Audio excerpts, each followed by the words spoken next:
Para los judíos de tiempos de Jesús, hablar del templo de Jerusalén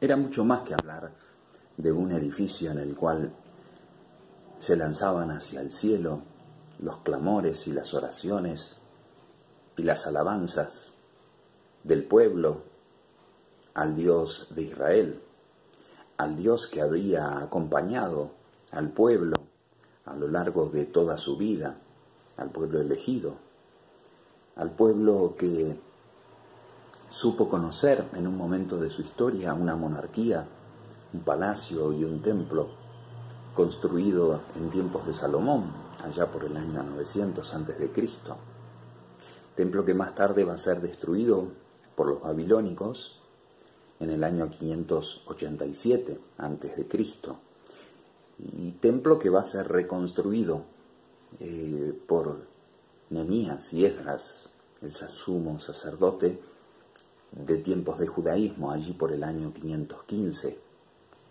o más tarde, pero cerca de esa época. Templo que con el tiempo pequeño, algunos hablan de 30 metros, templo que va a ir con el tiempo destruyéndose y que allí por los años 15 Herodes el Grande, rey de Judea, va a mandar a reconstruir, pero no ya según el esquema clásico de aquel templo de Salomón, que era esplendoroso, pero no igual a este. El templo del rey Herodes, el templo que conoció Jesús, era un templo mucho más bello, mucho más grande, mucho más portentoso, mucho más majestuoso, mucho más, como dirían los judíos, más dignos de alojar la gloria de Dios, puesto que esa era la creencia, que la gloria de Dios posaba, habitaba en la casa del Señor. Cada vez que escuchamos en la palabra de Dios la casa del Señor, tenemos que pensar, si todavía no estamos en tiempos de construcción de templo, es decir, en tiempos de Salomón, antes de Salomón, tenemos que hablar de casa en sentido de familia, en sentido de pueblo. Pero después, cuando se hable de la casa del Señor, seguramente se está hablando del lugar de oración, del lugar de adoración, del lugar también donde se pedía perdón por los pecados, y el lugar donde también podían llegar incluso los extranjeros.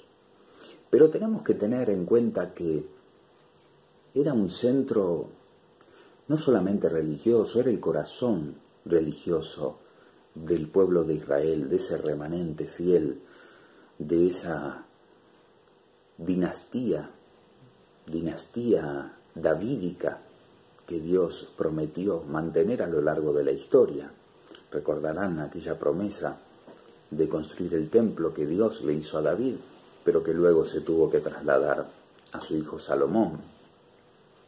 Estos hechos los tenemos relatados tanto en el libro de los Reyes, en el primer libro de los Reyes, en el capítulo 8, como en la obra del cronista, compuesta más tardíamente, en la época ya del segundo templo, o sea, al regreso del exilio, en el segundo libro de las Crónicas, allá por el capítulo 6 y 7. Los relatos coinciden bastante, hay solamente una sutil diferencia, y es cuando releía los textos, dice, cuando tu pueblo dirija las oraciones en esta casa, tu pueblo en esta casa.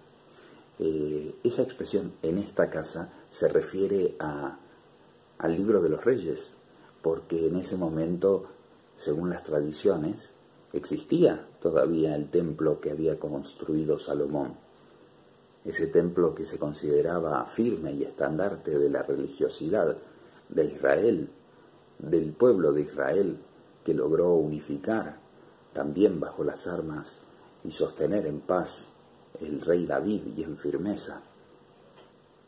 Pero claro, después del exilio muchos israelitas no habían regresado, otros estaban regresando y otros se habían ubicado pero no cerca, no exactamente cerca de la zona de Judea, del sur de Judea, de Jerusalén.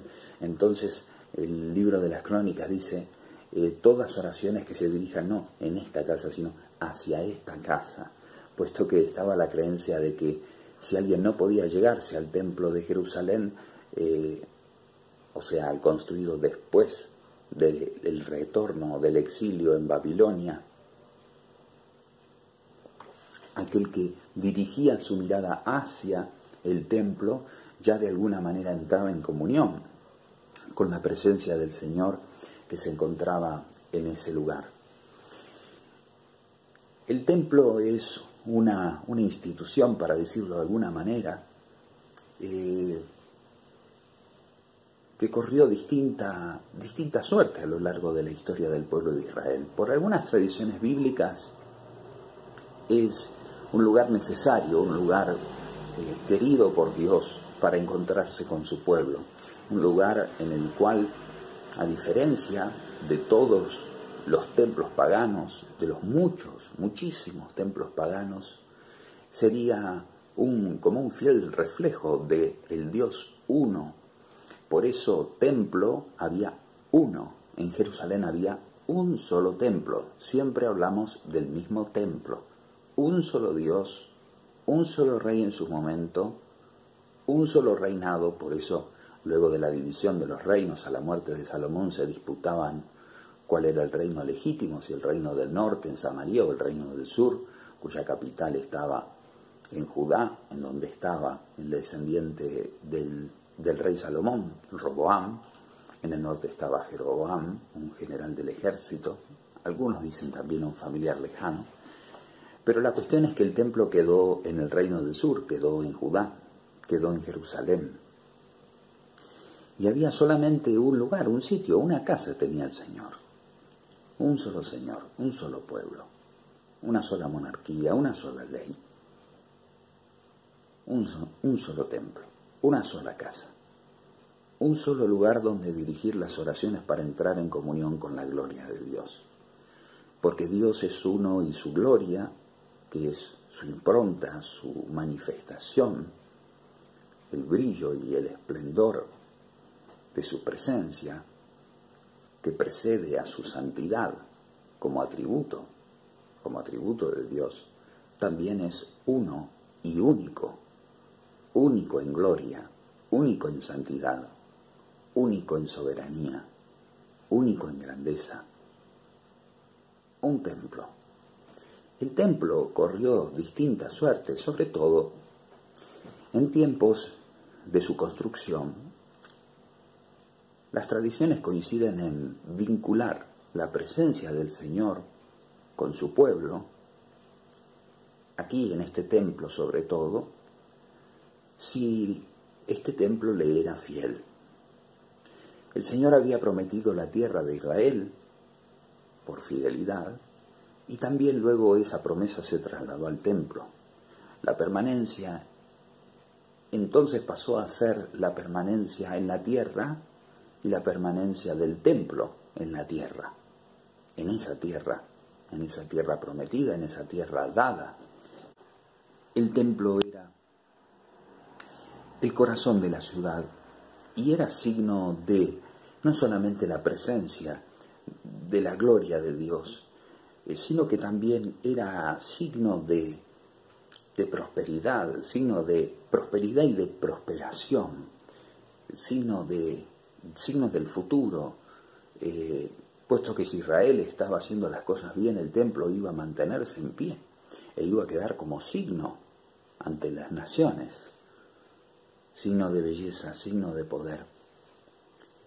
Sin embargo, decía, hay distintas tradiciones que, justamente como aquellas de Salomón, que uno puede encontrar, afirman que Dios es capaz de abajarse para habitar en un templo hecho por manos humanas, y aquellas tradiciones que justamente se oponen a esto, que de alguna manera muestran y presentan el ser la soberanía, la grandeza, la magnificencia de Dios, su santidad, tan pero tan por encima de los hombres y las obras de los hombres, que lo vuelven incapaz por más que quiera, de poder habitar en templos hechos por manos humanas.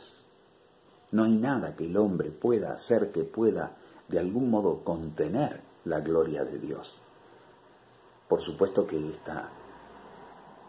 esta teoría está absolutamente en contra de aquello que pensaba el profeta Ezequiel, profeta que después del exilio se encarga de describir la toma de posesión de la gloria de Dios en su regreso al templo. Pero más allá de esa descripción, que es una descripción que interpreto yo de carácter espiritual, es preciso que sepamos que cuando hablamos del templo, hablamos de una historia que data prácticamente de los orígenes del pueblo de Israel, porque todos los pueblos tenían no solamente su Dios, sino los santuarios a su Dios. Tenían los lugares de oración, los lugares de culto, los lugares de adoración y los lugares de alabanza. Incluso esto, bueno, para el pueblo de Israel, después cuando se volvió a destruir el templo, en el año 66 después de Cristo,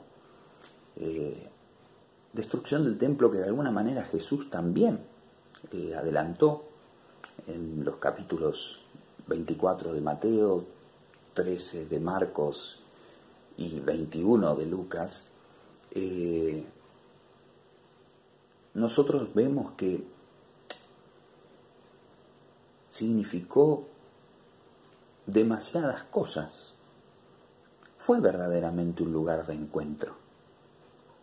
Algunas personas intentan oponer a Jesús y el templo, como si Jesús no hubiese tenido una tradición personal, familiar, vinculada a la religión normal, habitual, judía de su tiempo.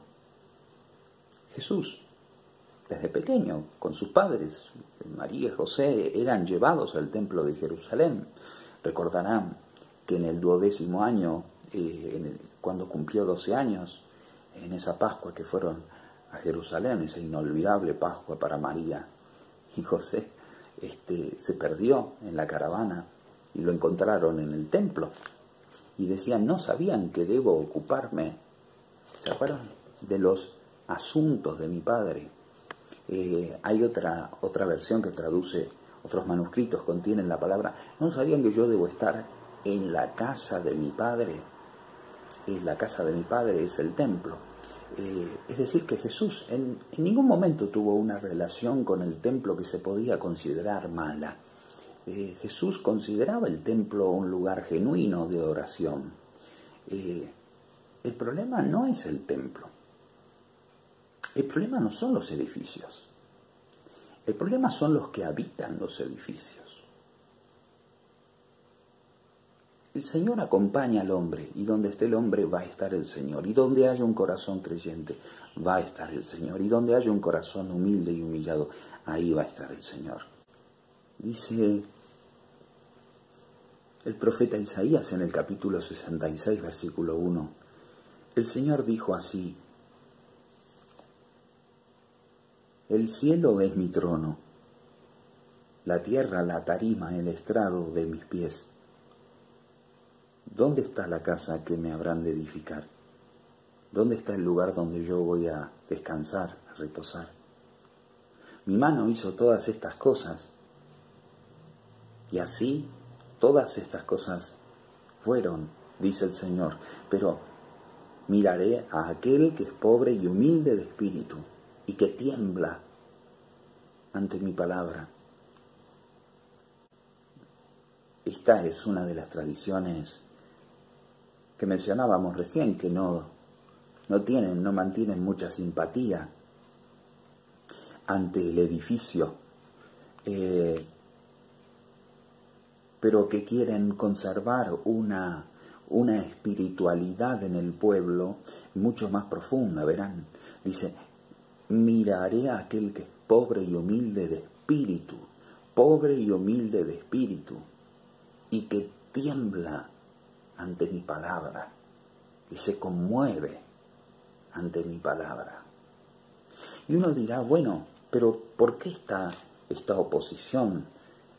Esta oposición porque en tiempos de Jesús las personas que habitaban el templo no temblaban ante la palabra, menos ante la palabra profética, que era la palabra que venía una y otra vez a tratar de actualizar, recordar la alianza que Dios había hecho con su pueblo y que su pueblo estaba transgrediendo y que sus líderes religiosos estaban transgrediendo. Hay que tener en cuenta que el templo en tiempos de Jesús estaba corrompido por dos cosas. Primero, por sus gestionadores.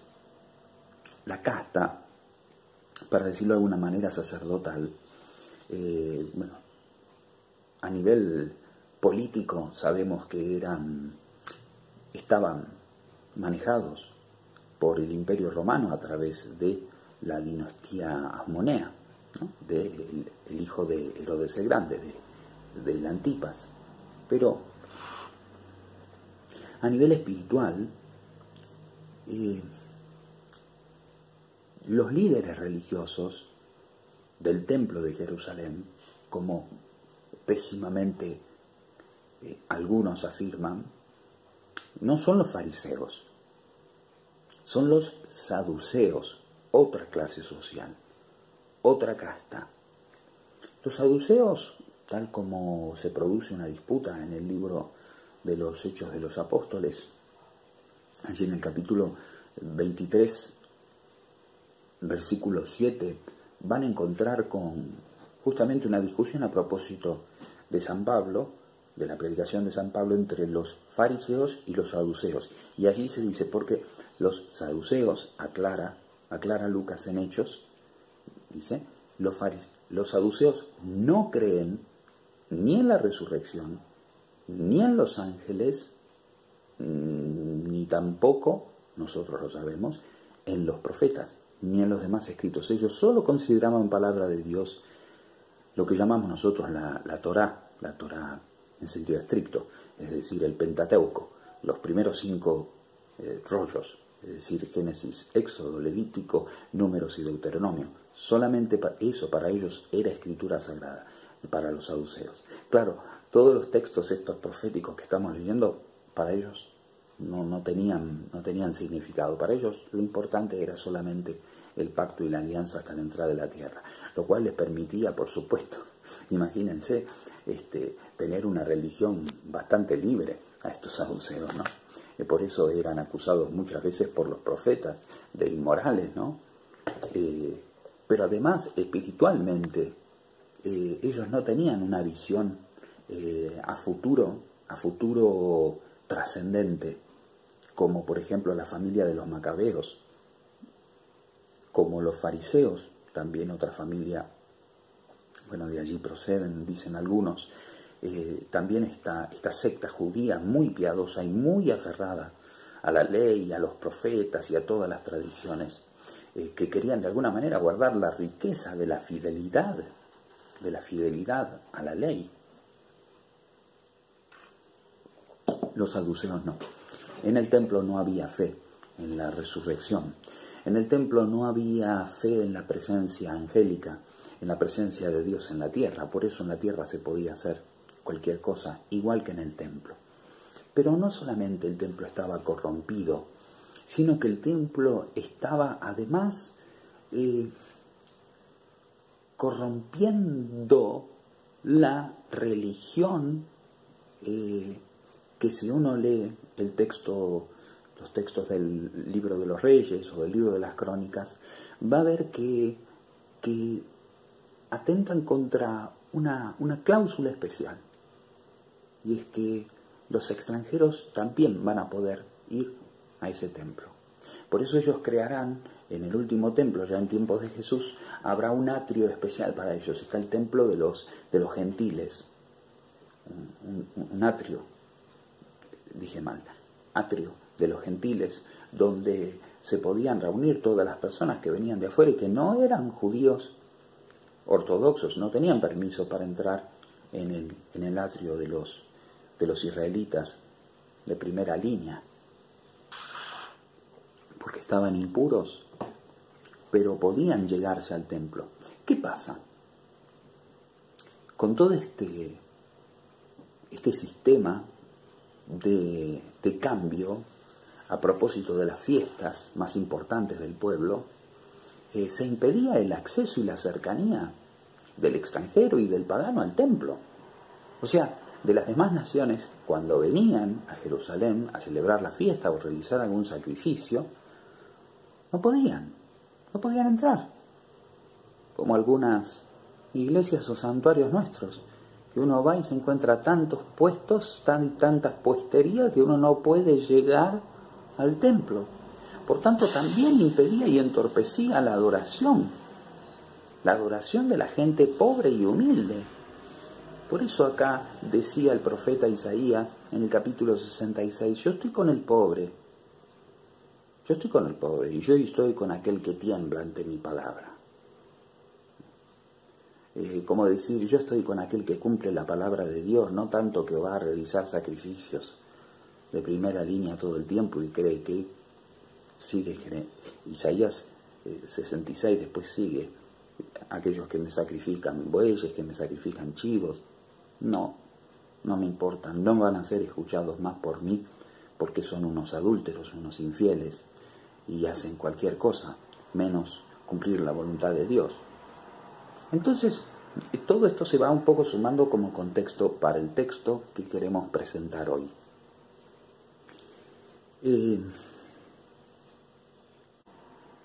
Vamos a comenzar con el texto que quería compartir hoy. Sobre todo a propósito, ¿saben?, de la aflicción de algunos hermanos que, lamentablemente, no encontrando en sus vidas el hábito de poder entrar en oración profunda, en oración seria, en oración verdadera y auténtica con Dios desde sus casas, están angustiados, muy angustiados, porque no pueden reunirse en el templo del Señor, en su templo, en su capilla, en su parroquia, en su santuario. Leemos en el capítulo 2 del Evangelio de Juan, en el versículo 13. Estaba cerca la Pascua de los judíos y subió Jesús a Jerusalén. Y halló en el templo a los que vendían bueyes, ovejas y palomas, y a los cambistas allí sentados. Y haciendo un azote de cuerdas, echó fuera del templo a todos, y las ovejas y los bueyes, y esparció las monedas de los cambistas, y volcó las mesas, y dijo a los que vendían palomas, quiten esto de aquí, y no hagan de la casa de mi padre casa de mercado. Entonces se acordaron sus discípulos que está escrito, el celo de tu casa me consume. Y los judíos respondieron y dijeron, ¿qué señal nos muestras, ya que haces esto? Y respondió Jesús y les dijo, destruyan este templo, y en 3 días lo levantaré. Dijeron luego los judíos, en 46 años fue edificado este templo, y tú en 3 días lo levantarás. Mas él hablaba del templo de su cuerpo. Por tanto, cuando resucitó, sus discípulos se acordaron que había dicho esto y creyeron la Escritura y la palabra que Jesús había dicho. Creyeron la Escritura y la palabra que Jesús había dicho. Hasta aquí el Evangelio de Juan capítulo 2, la pieza, la perícopa del versículo 13 al versículo 22.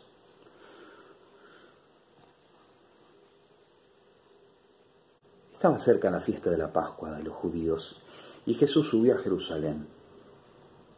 Jesús no subió con intenciones de provocar ni causar ningún disturbio.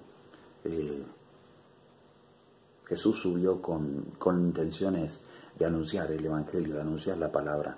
Incluso lo que sigue es el encuentro con Nicodemo, un maestro de Israel, al cual le propone nacer de nuevo, nacer de lo alto, nacer otra vez, para entrar en el reino de los cielos.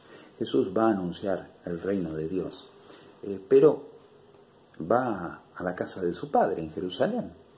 Y justo se encuentra y tiene esta visión.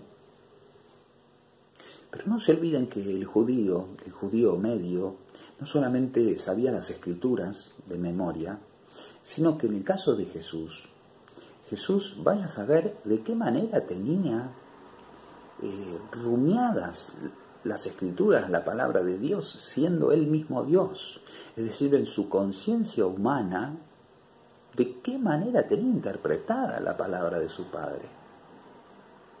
Por lo pronto, en ninguna interpretación, lo que él estaba mirando coincidía con lo que debía ser. O sea, con lo que el Padre pensó, para decirlo de alguna manera. Si el Padre permitió un templo, si el Padre permitió una casa de oración a la que yo mismo fui cuando pequeño, no es esto en lo que se convirtió. Esto no solamente es un lugar de comercio, un lugar donde se intercambian objetos. Vamos a hablar de los dos principales, pero esto no solamente es un puesterío, un mercadito, sino que además esto por dentro está vacío. El corazón de Israel, que era el templo, no latía. El templo de Jerusalén, en tiempos de Jesús, es un corazón que no late. Por eso Dios no habita ese templo. Por eso, conforme a la promesa hecha a Salomón y a todos los sucesores de David, sí, yo pondré a alguien al frente de tu casa. Sí, yo habitaré en el templo, pero si tú me eres infiel, yo me iré de allí, yo no te voy a escuchar. Este lugar, el corazón de Jerusalén, el corazón de la ciudad, el corazón de la religión, estaba en manos de gente que no tenían a Dios en su corazón. Dios no estaba animando ese corazón, no estaba el amor y la adoración a Dios, el respeto, el temor de Dios, no estaba bombeando el templo, el corazón de Dios. En este sentido, ¿no? En cuanto a presencia de Dios, lugar de encuentro entre Dios y los hombres, donde todos podían ir a postrarse, y no solamente adorar, sino también recibir el perdón de sus pecados, y también ofrecer sus sacrificios, sobre todo ofrecerse a sí mismos, para poder después bajar, regresar a su casa, a su hogar, a su aldea, donde sea, pero con el corazón ya reconciliado con Dios, con el corazón encontrado con Dios.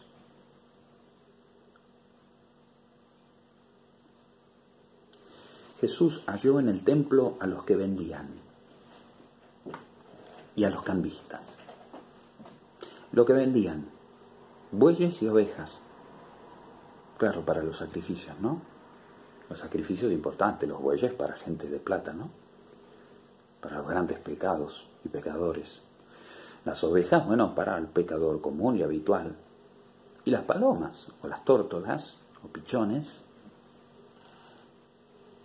para los pecadores que no importaban porque eran pobres. y no tenían para comprar ni una oveja ni un buey, pero sí tenían que pagar. Por más pobres que quisieran, tenían que ahorrar hasta que pudieran al menos comprar al precio que fijaban estos mercaderes que estaban allí, y que por supuesto eran del templo, iban a los tesoros del templo, estos ingresos, tenían que adquirir esto para su sacrificio, de acción de gracias, de comunión, de lo que sea. De cualquier analogía con la historia de nuestra iglesia no tiene nada que ver. Dice, halló ahí, se topó en el templo con los que vendían y con los cambistas sentados, apoltronados. Los cambistas, ¿quiénes eran? Eran aquellos que, ¿vieron las casas de cambio? Todos tenían que entrar al templo con la moneda del templo, porque si no después, imagínense, pobres sacerdotes, ¿qué hacían? Con plata de todas distintas naciones, pobres no podían realizar nada, no podían comer. Entonces, ¿qué pasaba? Es genial, montaron un sistema de cambio, es como casa piano, ¿vieron? En la puerta, ningún problema. ¿Usted de dónde viene? De Etiopía. Deme su moneda de Etiopía, yo se la cambio por la moneda que entra en el templo. O sea, por la cantidad, por el equivalente en plata, en oro, lo que sea. Yo vengo tengo una moneda, pero vengo del imperio, directamente de Roma. No puede entrar una moneda de Roma en el imperio, eso sería impureza. Atenta contra la santidad divina, no. Déjemela y yo le voy a dar la moneda que corresponde. Es como cuando, viste, pagás para el tragamonedas o para algún otro, pagás con tu moneda, viste, para que te den la que cabe en ese lugar, es más o menos así.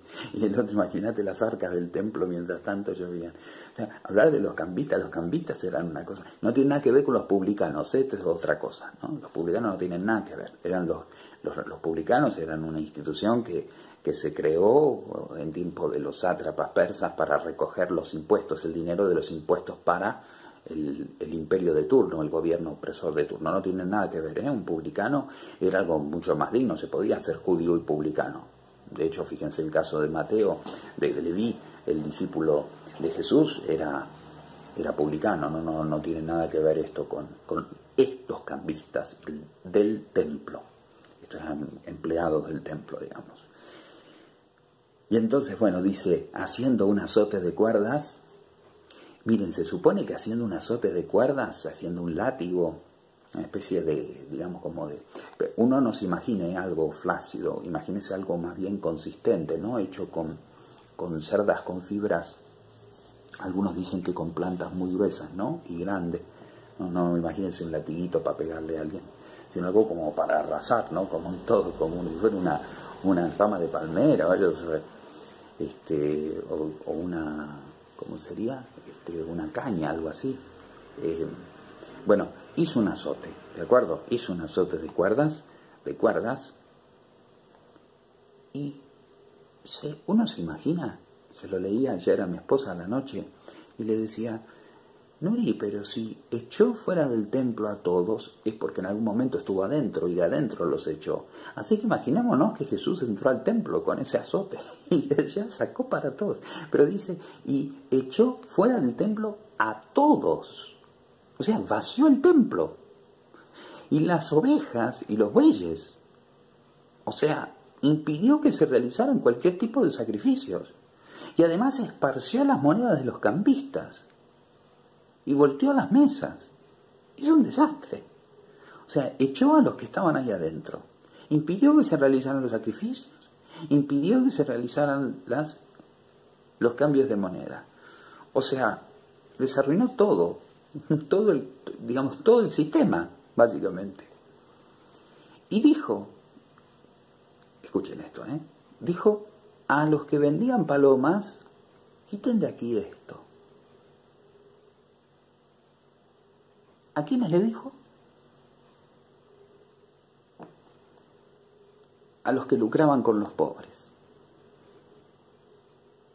a los que le sacaban el dinero a los pobres. No sé si recordarán el Evangelio de Lucas, pero cuando, allí por los capítulos 20, versículo 20, pero allí por el versículo 20 del capítulo 2 de Lucas, cuando José y María van a presentar a Jesús al templo, se encuentran obligados a comprar un par de pichones. Son estas palomas, porque no tienen plata. Jesús fue presentado al templo con el sacrificio menor, porque sus papás no tuvieron plata ni siquiera para darle un sacrificio, una oveja, un buey. El Hijo de Dios fue presentado en el templo, en la casa de Dios, con el sacrificio más bajo. El de los que no tienen nada, el de los desposeídos, el de alguna manera el de los marginados sociales. Teniendo oficio, José. A ellos les dice, a los que vendían palomas, quiten de aquí esto.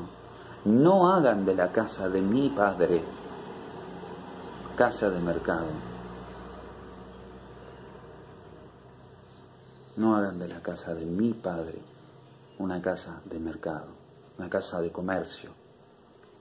Alguna traducción dice, no hagan un emporio. Pues emporio en griego es mercado, un emporio. Entonces dice, versículo 17, se acordaron sus discípulos que está escrito, el celo de tu casa me consume. Aquí tenemos una obra ya de literatura de Lucas. Fíjense, si uno va al Salmo 69, al que pertenece este versículo, se encuentra con este texto, con este verso. El celo, quin en hebreo, quiná en hebreo, el celo por tu casa me consumió. Acal, me consumió, me rolló por dentro, me destruyó, me comió, me carcomió. Pero en pasado. O sea, esto pasó porque si uno va al Salmo 69, es el lamento de una persona que la está pasando muy mal, que está siendo angustiada en grado extremo. Y entonces le habla a Dios y le dice, esto, ¿por qué no? Si el celo a mí, el celo por tu casa, ¿no? El quinás por tu casa, a mí me consumió, a mí, Acal. Acá se presenta como esta escritura, pero cuando se traduce al griego, se cambia el tiempo verbal. Entonces, el celo por tu casa me consumió, ya no es el celo por tu casa me consumió, sino el celo por tu casa me consumirá, o me consume eventualmente, o me está consumiendo ahora, pero me consumirá. Es decir, esto que aparece en pasado, aparece actualizado este versículo por Juan, siguiendo la Biblia griega, que traduce el zelos en griego por me consumirá, katefagen, me devorará, ¿no? Me hará arder el celo, este celo me hará arder, ¿no? Zelos to oiku, el celo de la casa de ti, tuya, me devora, me morfa, me mordisquea por dentro. Aquí aparece, cambia la numeración, vieron, de la Biblia griega a la Biblia hebrea, y en la Biblia griega es el Salmo 68, no 69, 68, baja un salmo y está un poquitito más adelante del versículo que está numerado de otra manera, está en el versículo 10. Es decir, en la Biblia hebrea está en el 69, Salmo 69, versículo 9, y en la Biblia griega está en el Salmo 68, versículo 10. Pero básicamente es el celo está presente, el celo por tu casa, el celo de la casa tuya. Me consumió, o me consumirá, o me consume. Si es me consumirá, entonces este salmo se actualiza, y Juan dice que no se refería tanto a aquel salmista de su momento, sino que era una profecía de Cristo, quien se iba a sentir devorado por el celo del Señor, que lo iba a llevar a realizar todo esto. Hay una frase así, ¿no? El celo de tu casa realizará todo esto. ¿Se acuerdan? Bien, seguimos un poquitito más y terminamos. Los judíos respondieron y le dijeron: ¿qué señal nos muestras, ya que haces esto? ¿Qué señal nos muestras? Quieren una prueba. Imagínense el lío que causó. Bueno, a ver, mostranos, a ver a qué querés llegar con esto, pero además, sobre todo, qué poder, en nombre de quién haces todo esto. Y Jesús, como siempre, especialmente en Juan, responde y dispara por otro lado. Y dice: destruyan este templo. Este templo. Posiblemente Jesús esté en el atrio del templo, por tanto esté en el templo. Ya en el sentido estricto, todavía en el templo. Pero él se refería a otro templo. Jesús ya sabía cuál iba a ser su final, porque la santidad del Señor Jesús, ante la corrupción del templo, pero sobre todo ante la pérdida del sentido religioso de los líderes, no iba a terminar bien. Si esos eran los líderes, si esa era la autoridad, si esa era la religión, y su mensaje, su palabra no iba a andar muy animada en aquellos corazones. No iba a aprender demasiado. Esos corazones estaban vacíos, estaban ávidos, pero de poder, de dinero, de vanidad, pero no de celo, no de celo. Destruyan, es una orden. Destrúyanlo. Destrúyanme. Mátenme. Si quieren, mátenme. Total, yo en 3 días que me levanto. Me levanto. Pero eso se entiende en que se refiere al templo este. 46 años tardó Herodes el Grande en construirlo y vos querés levantarlo en 3. No entienden nada. No entienden. No sintonizan. Los del templo no sintonizan con Jesús y no van a sintonizar. Porque habitan una casa que fue construida para el Padre y terminó siendo la casa del Padre de la mentira, según aquello de Juan 8:44. Ustedes son hijos de su Padre. Mas él hablaba del templo de su cuerpo.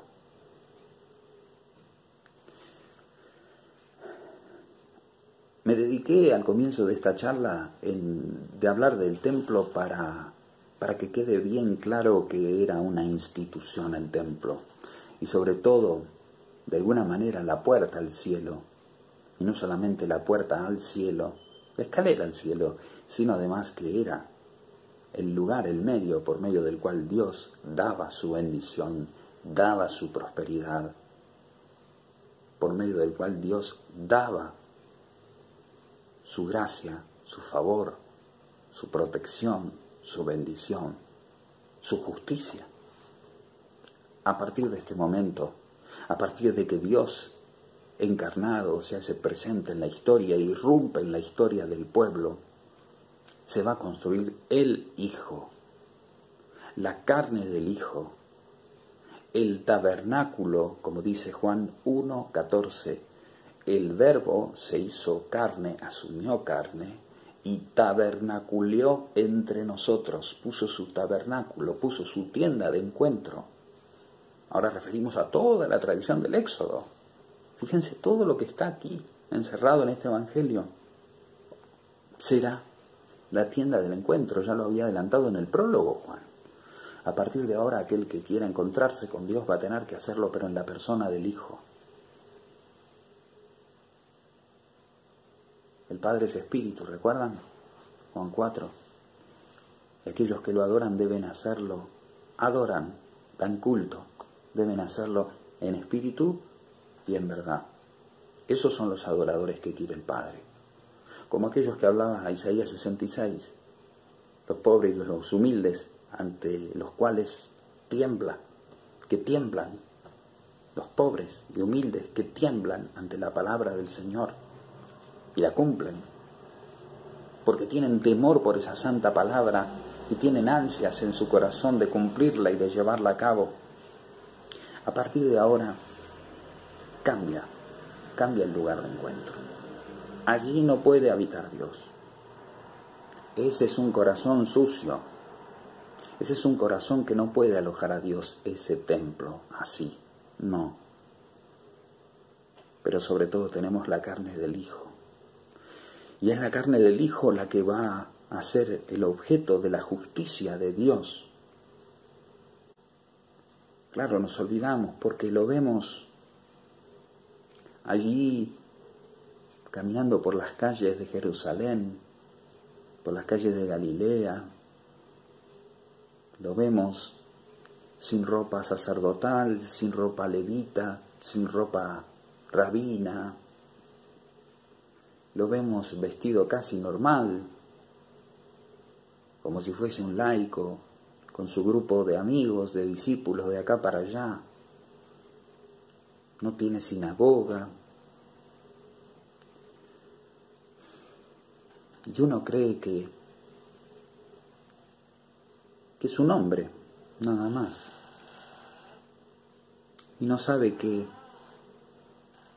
es el templo de Israel, es el templo del Dios vivo caminando por las calles de este mundo de los hombres. Uno no sabe que va a ser Él mismo, el Cordero de Dios, que quitará el pecado del mundo, que el Padre sacrificará por todos los hombres, cargando sobre Él sus pecados, sino que además Él mismo es el templo que aloja todo sacrificio en adelante. Todo aquel que quiera nacer de nuevo va a tener que meterse dentro de este corazón, dentro de este cuerpo. Por eso el cuerpo, después San Pablo dirá que pasará a ser otro, el cuerpo de Cristo, su iglesia, que de alguna manera será el lugar donde podremos encontrarnos todos los creyentes en el Hijo de Dios, pero todos aquellos que estemos dispuestos a adorar en espíritu y en verdad, no otros. Pero cuidado, porque el cuerpo de Cristo, la iglesia de Cristo, los creyentes, los discípulos de Jesús, tampoco deberían poner toda su esperanza en templos hechos por manos humanas, porque saben en dónde está el Señor de la gloria, sobre todo en cada corazón redimido, en cada corazón salvado, y sobre todo donde nos espera todavía en cada corazón que está necesitado de salvación. Y el último versículo: cuando resucitó de entre los muertos, sus discípulos se acordaron que había dicho esto y creyeron la Escritura y la palabra que Jesús había dicho. Para mí, que la Escritura en la que creyeron no se refiere a este versículo 9 del Salmo 69, el celo por tu casa me consumirá, me consumió. Para mí que refiere a todo esto que yo mencionaba al comienzo, o sea, las Escrituras, es decir, esta presencia de Dios en el templo que puede perderse cuando su pueblo se pierde. Comparto Jeremías 7, versículo 1. Palabra del Señor que vino, que cayó sobre Jeremías, diciendo: ponte a la puerta de la casa del Señor y proclama allí esta palabra, y di: escuchen palabra del Señor todo Judá, los que entran por estas puertas para adorar al Señor. Así ha dicho el Señor de los ejércitos, Dios de Israel: mejoren sus caminos y sus obras, y yo los haré morar en este lugar. No fíen en palabra de mentira diciendo: templo del Señor, templo del Señor, templo del Señor es este. Pero si mejoraren cumplidamente sus caminos y sus obras, si con verdad hicieran justicia entre el hombre y su prójimo, y no oprimiesen al extranjero, al huérfano y a la viuda, ni en este lugar derramaran la sangre inocente, ni anduvieren en pos de dioses ajenos para mal de ustedes, los haré morar en este lugar, en la tierra que di a sus padres para siempre. Versículo 8. He aquí, ustedes confían en palabras de mentira que no aprovechan, hurtando, matando, adulterando, jurando en falso e incensando a Baal y andando tras dioses extraños que no conocieron. Vendrán y se pondrán delante de mí en esta casa sobre la cual es invocado mi nombre y dirán: estamos libres, estamos limpios, librados somos para seguir haciendo todas estas abominaciones. Versículo 11 del capítulo 7. ¿Es cueva de ladrones delante de sus ojos esta casa sobre la cual es invocado mi nombre? He aquí que también yo lo veo, dice el Señor. Jeremías 7, 11. Es cueva de ladrones delante de sus ojos esta casa.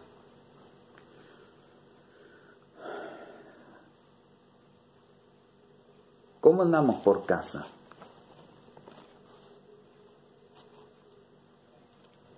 Tenemos como 3 casas, miren. ¿Cómo andamos por casa? Por nuestra iglesia, por nuestra comunidad, como centro y corazón de Dios en el barrio. ¿Cómo andamos con la casa de nuestro propio corazón, alojando en nuestra existencia, en nuestras acciones, en nuestros caminos, en nuestros sueños, la presencia de Dios? En serio, la verdadera presencia de Dios, a cada instante, a cada instante. Y lo tercero, ¿cómo andamos con la oración y la adoración en la casa de Dios, de la casa de Dios, del templo del Señor, del sitio donde podemos encontrar a Dios? No es muy difícil imaginar. Me decía el otro día una persona: pero ¿cómo hago esto de imaginarme de que Jesús es el templo y adoro en Jesús? Bueno, existe la internet, ¿no? ¿No? La red internacional no existe. La internet, sobrevivimos en esta pandemia gracias a la internet y a las telecomunicaciones, ¿verdad? Y entonces uno dice: ¿dónde estás? Estoy en el sitio. Estás en un sitio y no estás en ninguna parte, estás frente a una computadora, pero estás en un sitio. Tenés metido ahí todos los sentidos, tenés metido la cabeza, los ojos, el corazón. ¿Cuántas cosas se pueden hacer por medio de un monitor, no? Bueno, baja el monitor, apaga tu celular y encontrate entonces con el Señor. ¿En dónde? En el templo que está en tu corazón. Hacé de cuenta que estás en internet, en un sitio, en un lugar, y revisemos cómo anda nuestra relación con Dios, nuestra adoración, nuestra alabanza, el reconocimiento de su santidad, de su grandeza, por dónde nos llega su gracia a nuestras vidas, a través justamente de ese sitio, de ese templo, que es desde ahora, a partir de que Él lo pronunció, a partir de que Él resucitó y ascendió a la derecha del Padre, y desde allí ha de venir o hemos de ir a su presencia. Él está en Jesucristo, Él está en espíritu y en verdad, Él está en la persona de Jesús, en el cual vivimos, nos movemos y existimos. Apaguemos un ratito la pantalla y vayamos a encontrarnos con Dios en el cuerpo de Jesús, es decir, en su verdadero templo.